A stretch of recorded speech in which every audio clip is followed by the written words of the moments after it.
In Jessup, WIFO-FM in Jessup, 1 minute after 8 o'clock here on this Wednesday morning, the 13th day of October. It is now time for the world-famous Butch and Bob Show, brought to you by First Southern Bank, Damon's Famous Fingers and Wings, Murphy Builder Supply, and Country Financial of Quinn & Associates. Hi, I'm Mandy Yeomans. And I'm Raymond Brown with First Southern Bank. As your locally owned community bank, we're here to help our community grow. Our customers are why we are here. You can tell we want your business. We offer all types of deposit products, personal and business. We have fast, efficient service, and yes, we have online banking too. I'm sure we have an account to fit your needs. Stop by or call us at 912-588-1010 and see how First Southern Bank can help you. For FDIC Equal Housing Lender. Damon's Famous Fingers and Wings restaurant in Jessup is now open for business, practicing social distancing, but still serving that great food that Damon's is famous for. Come inside or come through the drive-thru, but Damon's is open inside and welcomes back its customers. The menu's the same, the service is fast, and the food is fantastic, and the sauces remain the same, mild, wild, insane, or inferno. The number is the same, 588-WING, 588-9464. Damon's Restaurant on West Cherry Street in Jessup. Dining room now open for business. Come on in and enjoy a great meal today. Since 1946, Murphy's Builder Supply has been serving the folks of Jessup, Wayne, and surrounding counties with quality products and knowledgeable service. Matter of fact, they feel they sell service first to make sure you get exactly what you need for your home improvement projects. And with each employee at Murphy's being there for 10 years or more, you know you're talking with someone with the experience to help you with building supplies, tools, paint, and all the things you need from a full-service hardware store. The best choice in home improvement is Murphy's Builder Supply, 156 Northeast Broad Street, Jessup. Most people understand the need for life insurance, but not many want to talk about why it's essential to your financial plan. It may seem intimidating, but it doesn't have to be. Don't get overwhelmed. Get started with Country Financial. Call me, Sean O'Quinn, today at 588-1051 and let me work with you to find life insurance that gives you the protection you need at a price you can afford. Life insurance policies issued by Country Life Insurance Company and Country Investors Life Assurance Company, Bloomington, Illinois. The following is an exclusive presentation of Jessup Broadcasting, the sports leader in Southeast Georgia. World famous. The world famous Butch and Bob Show. World famous Butch and Bob Show, right here on WIFO 105.5 FM in Jessup. Good morning, Bob. Good morning. How you doing? Big win for the Bravos. Nice. Way to go, Braves. Freddie Freeman. Yes, sirree. Working on that new contract. Get that big homer in the 8th and hold on in the 9th. And so way to go, hold on the bottom of the 8th and the top of the 9th, top of the 9th. And so way to go, Braves. Pitching looks good. Like I said, they're playing well. They're playing well. Now we just wait to see who wins between L.A. and San Fran. State Representative Bill Workhouser sent me a video, but he was up in the nosebleed section, but it was still exciting. Bill was up there at the game? He was at the game. Representative Workhouser was there? Yeah. A state representative had to be up in the nosebleed section? he was up there. From the video. See those little blue things running around down there? That's the Braves players. From his vantage point, I'm sure he's watching the scoreboard. But it was a good video. He showed the excitement in Atlanta. So good. Let's see the Braves win. And you said they play when now? They'll play Friday and Saturday, or is it Saturday and Sunday? I think what you said. Saturday and Sunday depends on who wins. If the Dodgers win, the Braves play at home. The Giants win, they play in San Francisco. Okay. All right. When does L.A. and San Fran play again? I think they take the day off and they play tomorrow. Okay. All right. Well, way to go, Braves. Braves going to the National League Championship game once again, series like they did last year. Yep. All right. We got a guest in the studio this morning, Bob. Yeah, we got Recreation Director Lamar Speck-Eccles in. Just thought we'd get an update on how the recreation season is in full swing. Ballpark seems to be packed. Football, soccer, cheerleading, all taking place. So just thought I'd get Speck in here, give us the update, how the numbers are, how's things going out there at the ballpark is it Monday through Thursdays? Monday, Tuesdays, and Thursdays. Which Mondays, we got a game. Tuesdays, We got a Thursdays. couple of games tonight because of Monday being a holiday for the school. So we took soccer off. So we'll play soccer tonight. We usually don't play on Wednesdays, but we'll play this week because of the holiday Monday. But we usually play Mondays, Tuesdays, and Thursdays. So yeah, we're in full swing. We started about 3 weeks ago. We almost at full capacity with our teams. Again, like I said, we had to play 7-on-7 last year with football, but this year we're back to traditional football, 11-on-11. We got a few teams in the league. I think our numbers is getting a little bit better. We have about 700 kids in our program. That's football, cheerleading, and soccer. So we're doing, we getting our numbers back, and hopefully next year we be, even a little bit better. But yes, we rolling, having a good time out there. Playing soccer. Got a full crowd out there. Everything's looking good. Fields is looking good. Maintenance staff's doing a real good job on my field. So we're looking good out there. We got hosting a district tournament again here in Jessup for soccer. We got about 40 teams coming here on the 15th through the 18th of October. Of November. So we have about 40 teams from out of town coming in again. So we'll roll with that again. So we're excited about that. And our football teams will be going over to Liberty County, playing in district over there on the first round. And like I said, if they make it to the second round and third round, which will be played in Glenn County Stadium over there. So it's really exciting. One of our teams got to play over last year, and they enjoyed playing that big old stadium. So hopefully some of our teams can advance to go play in that big stadium and be excited again like they were last year. So it's just great to see the numbers up. I remember last year, with COVID, you were the one recreation director that tried to keep things going as best you can. I know the numbers were down, but at least you still had games. So now everything seems to be getting back to some type of normalcy. It's getting back to normal. Like I said, even the other agencies, like I said, last year when we did district soccer, I think we only had like 15 teams in a district. Now we back up to 40-something teams. So a lot of more districts is getting involved. They opened up and playing a little bit. It's getting better. Like I said, day by day. Hopefully, just the numbers will go down, but recreation parks, around the area, they opening it up and doing a little bit more participation than they did last year. So yeah, it's good to be out there. Well, basketball can't be too far behind. When we starting basketball registration right now, and it go through the end of November. So we're excited about that because we lost basketball last year, so it's going to probably be kind of hard to get it back. So we're going to try to get out, promote it, and beat the bushes and get these kids back in the gym and playing some basketballs. I don't know what we got to do with guidelines with the COVID inside the gyms, but we have to abide by them. But we're excited about having basketball registration, so it's going on right now. So if you want to come by and sign up, whatever, we got it going on. We're going to get it out to the schools this week and start promoting it. So we're going to get excited about having basketball back. So. Again, just joining us, Recreation Director Demar Eccles in studio with us again. A lot of programs underway. It'll be soon baseball. Be here for softball. How about last couple years? What about the participation? Have you had any conversation about adult softball coming back, or how's that going? Well, I've talked to a couple of the guys, and they'll talk about wanting to come back out there and play. We usually have 2 or 3 teams. Across the district, I think adult softball is about gone. The younger generation didn't pick it up. I was talking to girls in Waycross the other day. They used to have these co-ed leagues over there. I think they had 2 teams this past year, and they usually had 16 teams. Just not, I don't know if it's got a lot to do with the COVID or what, but people just not going out and playing softball like they used to.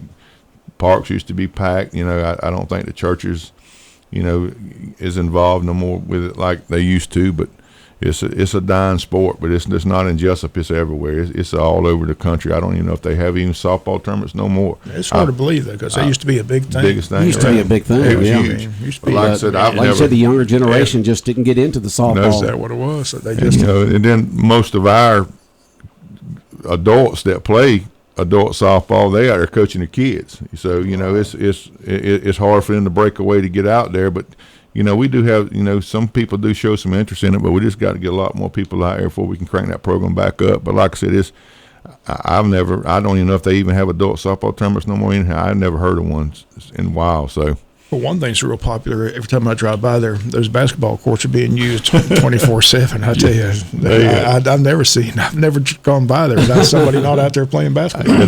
Where are those ones you're talking about? The new ones that they put out there at Billmore's Park. Yep. Yeah, those are hot items. I reckon that's what you want to call it. But Bob, every day I'm out there, or football games, or if we out there on Sunday picking up trash or having a softball tournament, it's packed. And we had a football game there last night, and I was going to the football to soccer, and I rode by the basketball court, and it was well used. So that's a feather in our cap to do that right there. It was a great asset, something that was definitely needed, because it sure was. Every time I go by there, it doesn't matter what time of day or what day of the week. I mean, people are out there playing basketball. They love it. It's good to see them out there playing. Yes, sir. Especially the youth. Yes, sir. But you got youth, you got adults too. You got them all that. But yes, sir. It's like I said, that's a good move we made, and that's a good investment, because like I said, that thing's well used. It's they love it. So it's packed. It's definitely something that was needed.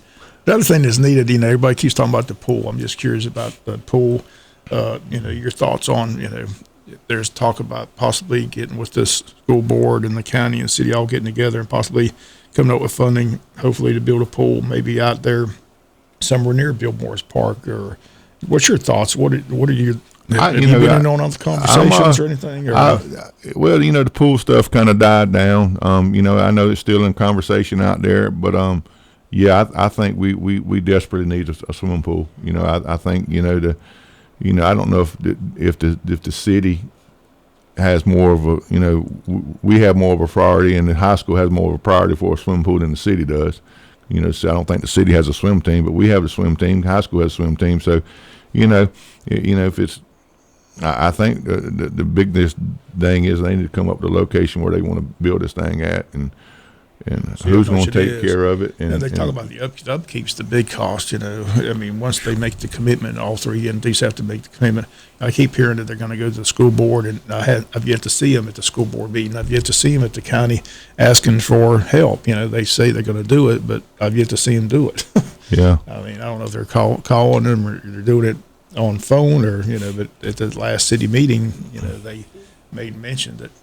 I'm sure right now the city's just kind of on hold pattern until all this election stuff's over with. Right. You may see something come in, some request after the first of the year.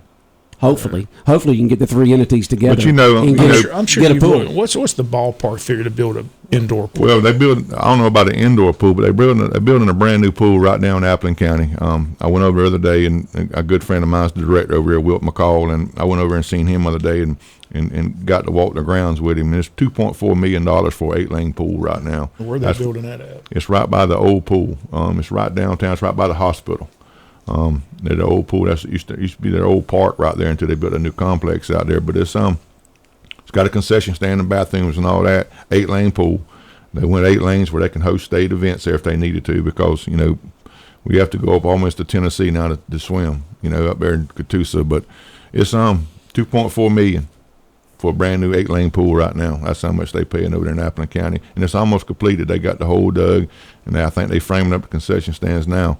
But and how did they fund theirs? This SPLOST money got theirs, $2.4 million, like I said. But it's a lot of money. But I don't know if we got our drawings of our ballpark. Where they supposed to look. We have a drawing of a multi-purpose center with a swimming pool. So we still talking about that in progress right now. We still trying to maybe want to put another baseball field in out there, but we don't have a gym. We don't have access to a gym. So a gym and a pool would be a nice access right now for the rec department to have. But like I said, it's still in plannings. We still talking about it. It's nothing going to happen overnight. We talking about 4 or 5 years down the road. So. But you still rely on the school gymnasiums for basketball? Yes, we still rely on the gym school, to play basketball there. But like I said, it'd be nice to have our own, what we can do. Like I said, if we had our own gym, we can bring back, you could bring back your aerobics and your senior citizens and your pottery and your art classes and ceramics, and man, we can open up the rec department to a lot more bigger stuff, even possibility of an after school program or something. But there's limited things that you can do with a multi-purpose center. You can host your meetings there. There's a tons of things that you can do for other people that that don't have a place to go. Your senior citizens and all that stuff. So the Boys and Girls Club's over by the Red Barn. Does the rec department still use that gym at all? No, that's just for the Boys and Girls Club. We usually use Jessup Elementary, and then Arthur Williams, Martha Puckett. We use their 2 gyms, and then the old nest, we use it for practice. When we play our games, we got to have 2 gyms to play in, but like I said, the gym we're going to try to design and build will have 2 gyms in it. So that's something that the county looking at the road to Right, get their own down the road, gymnasium, yes. right? Yep. Because all those drawings were already built, right? Right, all them the drawings. plan was built. Yeah. They spent money for somebody to come in and draw the design. Right. And those drawings have been around for a long time. They sure have. I got one on our office wall out there, and I mentioned Jeffers got one in his. But we're trying to stay to that plan right there. We're not abandoning that plan.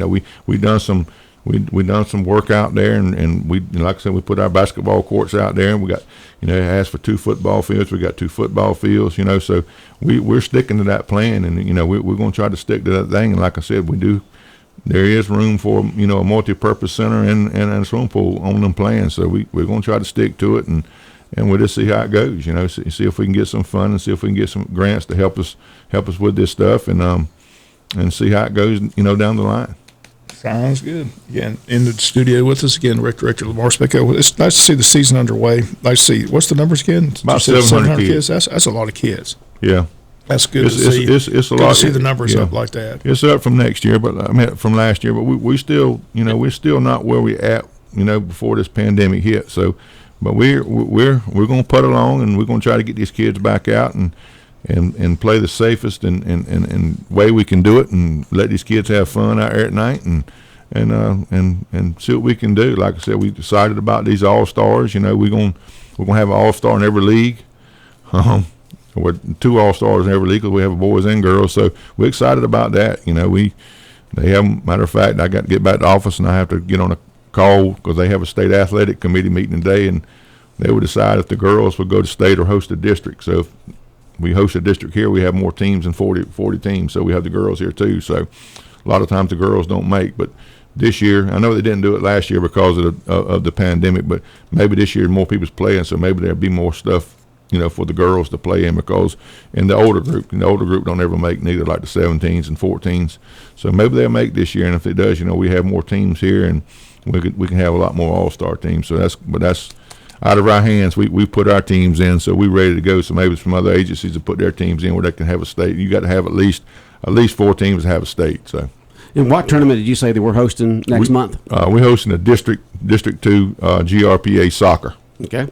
So it'll be on the 15th through the 18th. In November, okay. November, yes, sir. Always good to see all those teams come in. Like I said, good for the restaurants. Oh, it is. Like I said, I go around town, and James at Arby's the other day asked me, he said, "Hey man, can I get a schedule of the tournaments that's coming in?"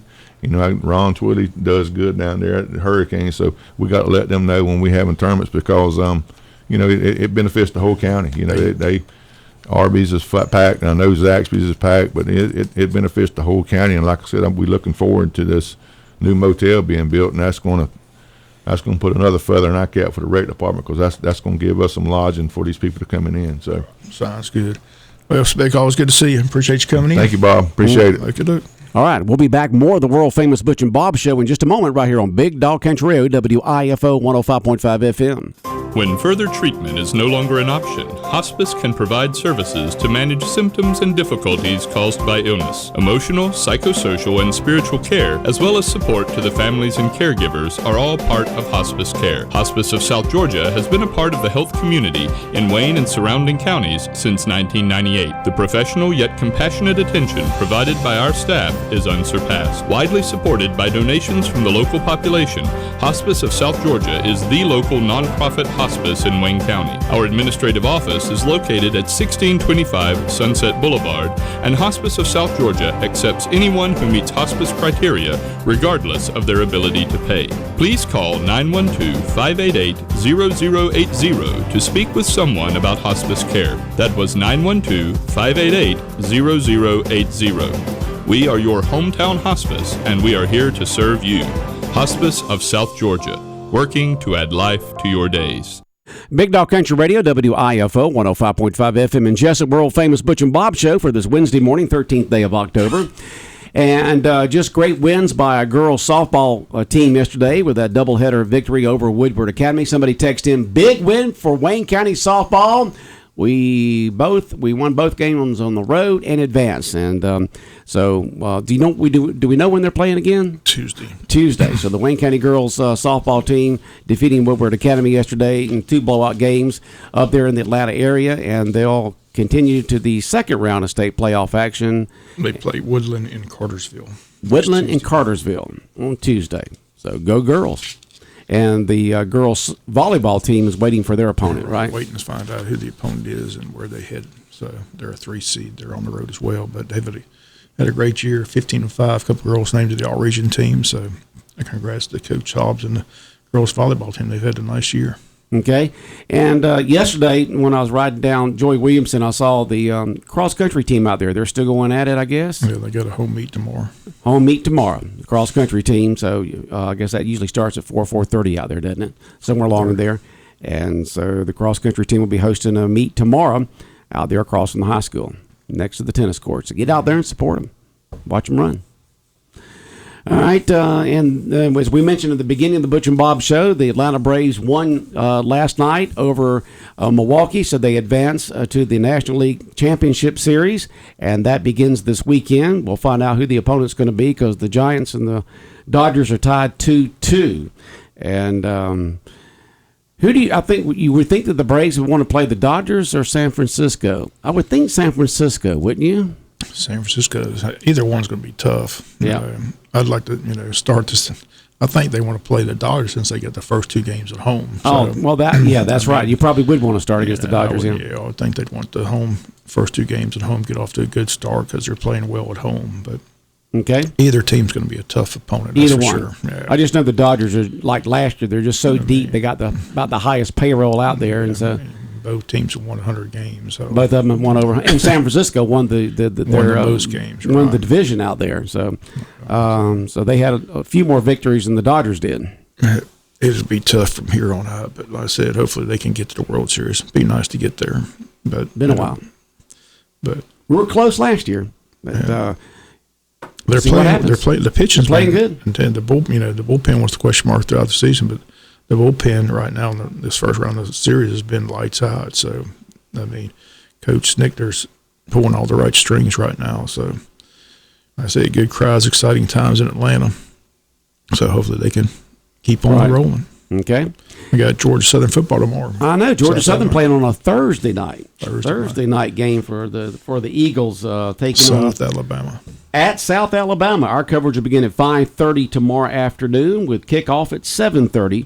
Georgia Southern Eagle football beginning at 5:30 tomorrow afternoon right here on 105.5 FM. So it's a good thing the Braves went ahead and won because we had Southern and the Braves tomorrow. Appreciate the Braves looking out for us here. That's right, looking after us. Yep. Get that series over with. Yeah, get her over with. And interesting, good interview there with Dr. Kelly about the project that's going on with the Wayne County school system. James E. Bacon still being remodeled, redone, reconstructed, and the track's coming along.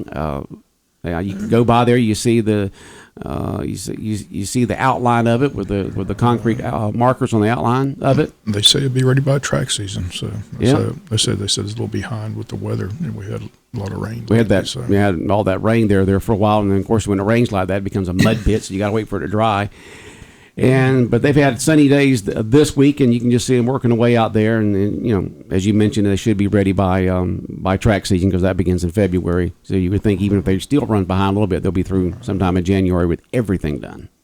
So they're hoping for December. I know they're hoping for December, but construction projects. I mean, we've all been through them. You get a date and it gets postponed, and especially today with labor shortages and with certain items you can't get. They're on back order. They're sitting in a container out there. They got about 15 ships sitting out there outside the port of Savannah waiting to come in to unload all those big containers because they have no more room to put them there in Savannah.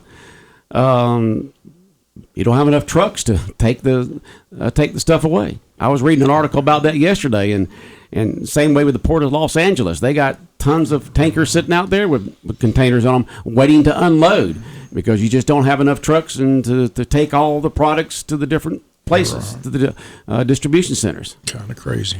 Yeah. Says text here, says, Bob, You reckon Georgia will roll over Kentucky and Florida? I think Georgia will win against Kentucky and Florida. I think both games will be tough. That's what I think. I mean, I think we're fixing to get into the tough part of the schedule. I said, I don't know what those – they always say those guys in Vegas know something we don't know. They must know something we don't know. They got us favored by 23.5. 23.5. That's just amazing. I did see where a couple of starter defensive linemen are out for Kentucky, so maybe that's what they're thinking. Maybe Georgia will be able to just run the ball at will. But, this game will be fun in Athens. But Kentucky, I just saw where Stoops has a lot of incentive. If he goes undefeated, he gets a $2.7 million bonus. So he's got a lot of incentive to win.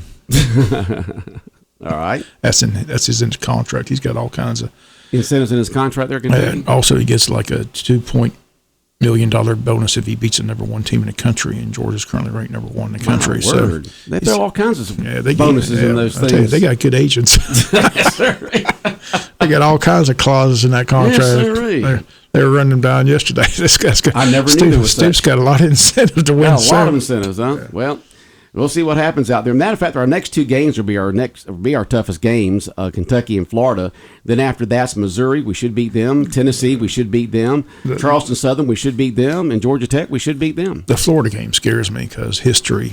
History. Yeah. I mean, you go by and look at, I remember Florida being ranked number one several times, and Georgia would go in and win. So, and vice versa. Yeah, I mean, that's still the old rivalry. Whoever shows up, whoever plays well, but.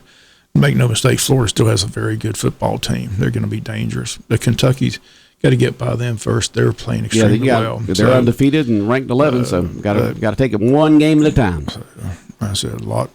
We're still early in the season. There's still a lot more upsets to come before it's all said and done. But looking at the top five, I mean, it's kind of strange to see Iowa at 2, Cincinnati at 3. I mean, Oklahoma 4, Alabama 5. I mean, nobody projected that.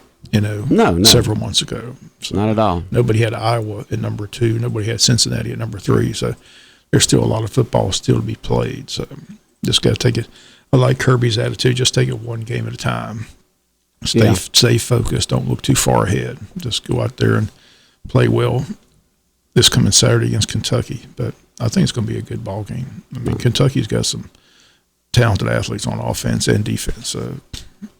But hopefully they can find a way to win, stay unbeaten, get to the SEC championship game, take on Alabama.